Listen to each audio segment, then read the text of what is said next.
باللہ من الشیطان الرجیم بسم اللہ الرحمن الرحیم۔ نام سورہ مریم، زمانہ نزول، تاریخی پس منظر پارٹ 1 پیش کر رہے ہیں۔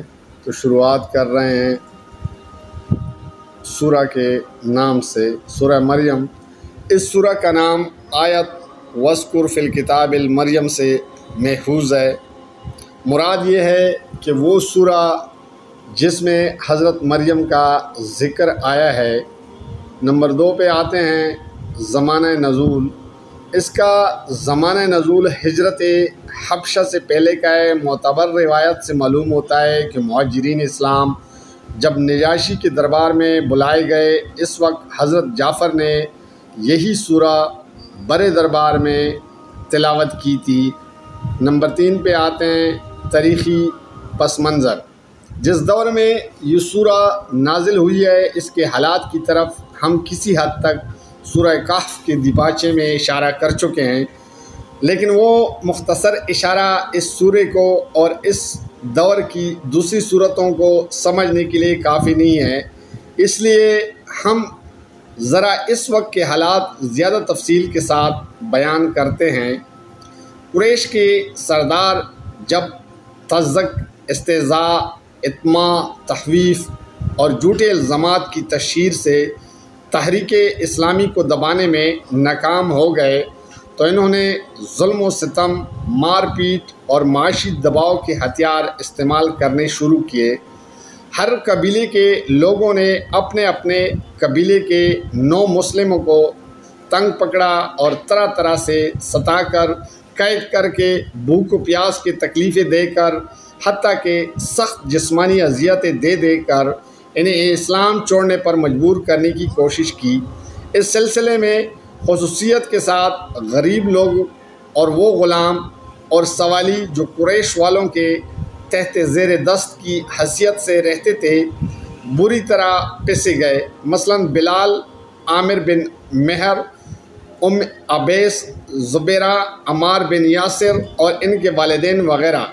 ہم ان لوگوں کو مار مار کر عود موا کر دیا جاتا، بھوکا پیاسا بند رکھا جاتا، مکہ کی تپتی ہوئی ریت چلچلاتی دھوپ میں لٹا دیا جاتا اور سینے پر بھاری پتھر رکھ کر گھنٹوں تڑپایا جاتا۔ جو لوگ پشاور تھے ان سے کام لیا جاتا اور اجرت ادا کرنے میں پریشان کیا جاتا۔ چنانچہ صحیحین میں حضرت حباب بن ارت کی یہ روایت موجود ہے کہ میں مکہ میں لوہار کا کام کرتا تھا، مجھ سے آس بن وائل نے کام لیا۔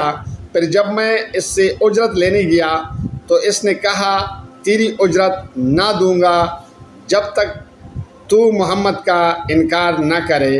اسی طرح جو لوگ تجارت کرتے تھے، ان کے کاروبار کو برباد کرنے کی کوشش کی جاتی، اور جو معاشرے میں کچھ عزت کا مقام رکھتے ان کو ہر طریقے سے ذلیل و رسوا کیا جاتا۔ اسی زمانے کا حال بیان کرتے ہوئے حضرت خباب کہتے ہیں کہ ایک روز نبی صلی اللہ علیہ وسلم کعبے کے سائے میں تشریف فرما تھے۔ میں نے آپ کی خدمت میں حاضر ہو کر عرض کیا، یا رسول اللہ، اب تو ظلم کی حد ہو گئی ہے، آپ خدا سے دعا نہیں فرماتے۔ یہ سن کر آپ کا چہرہ مبارک تمتما اٹھا اور آپ نے فرمایا، تم سے پہلے جو اہل ایمان تھے ان پر اس سے زیادہ مظالم ہو چکے ہیں۔ ان کی ہڈیوں پر لوہے کی کنگیاں گھسی جاتی تھی، ان کے سروں پر رکھ کر آرے چلائے جاتے، پھر بھی وہ اپنے دین سے نہ پھرتے تھے۔ یقین جانو کہ اللہ اس کام کو پورا کر کے رہے گا، یہاں تک کہ ایک وقت وہ آئے گا کہ ایک آدمی ثنا سے حضر موت تک بے کٹ کے سفر کرے گا اور اللہ کے سوا کسی کا خوف نہ ہوگا، مگر تم لوگ جلد بازی کرتے ہو۔ یہ حالات جب ناقابل برداشت حد تک پہنچ گئے تو رجب 45 ہجری عام الفیل شہ نبوی میں حضور صلی اللہ علیہ وسلم نے اپنے اصحاب سے فرمایا کہ لو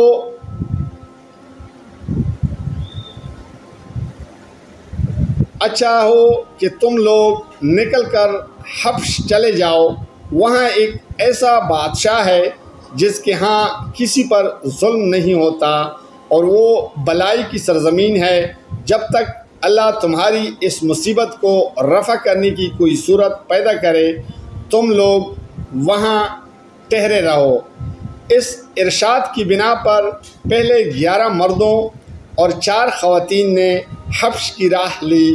قریش کے لوگوں نے ساحل تک ان کا پیچھا کیا، مگر خوش قسمتی سے شیبہ کے بندرگاہ پر ان کو بروقت حبش کے لیے کشتی مل گئی اور وہ گرفتار ہونے سے بچ گئے۔ پھر چند مہینوں کے اندر مزید لوگوں نے ہجرت کی، یہاں تک کہ 83 مرد، 11 عورتیں اور 7 غیر قریشی مسلمان حبش میں جمع ہو گئے، اور مکہ میں نبی صلی اللہ علیہ وسلم کے ساتھ صرف 40 آدمی رہ گئے۔ اس ہجرت سے مکہ کے گھر گھر میں کوہرام مچ گیا، کیونکہ قریش کے بڑے اور چھوٹے خاندانوں میں سے کوئی ایسا نہ تھا جس کے چشم و چراغ ان مہاجرین میں شامل نہ ہو۔